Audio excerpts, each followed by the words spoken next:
Hello everyone, my name is Showib. Welcome to Showib Trips and Tricks channel.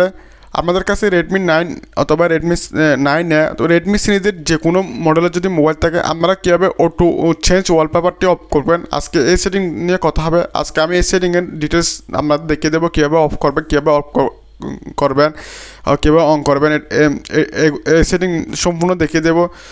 Auto wallpaper বলতে বোঝাই হচ্ছে অনেকের ফোনে এরকম লক প্রত্যেকবার লক ফ্রেশের ফর এক একটা ওয়ালপেপার আসে। এটা অনেক সময় অনেকের বিরক্তিকর লাগে, অথবা বিভিন্ন সময় বিভিন্ন মানুষের ছবি চলে আসে, অথবা কোনো বিড়ালের ছবি আসে। এটা অনেক সময় অনেকের কাছে বিরক্তকর মনে হয়। এটা কীভাবে শেষ করবেন আজকে আমি এটা দেখিয়ে দেবো। এটা শেষ করার জন্য আপনাদের ফোনের সেটিংয়ে চলে যেতে হবে। সেটিংয়ে চলে যাবেন, সেটিংয়ে গিয়ে আপনারা খুঁজবেন হচ্ছে এখানে লক স্ক্রিন পাওয়ার পর আপনারা স্ক্রল করে নিচের দিকে চলে আসবেন। এখানে ওয়ালপেপার ক্যারুসেল নামে একটা অপশন পাবেন, এখানে ক্লিক করবেন।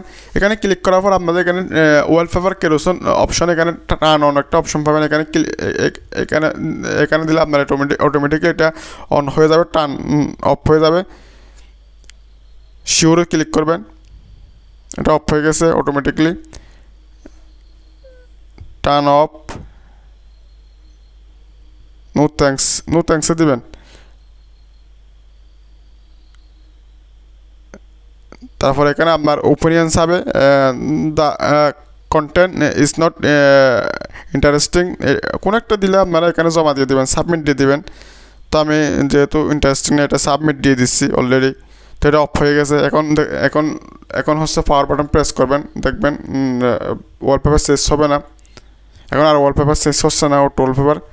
আপনারা চাইলে এই সিস্টেমটি ফলো করে আপনাদের ফোনের অটো ওয়ালপেপার যেগুলো আছে এটা অফ করতে পারবেন। আশা করি ভিডিওটি ভালো লেগেছে। ভিডিওটি ভালো লাগলে অবশ্যই লাইক, কমেন্ট, শেয়ার করতে ভুলবেন না। দেখা হবে নেক্সট ভিডিওতে। ভালো থাকেন। আসসালামু আলাইকুম।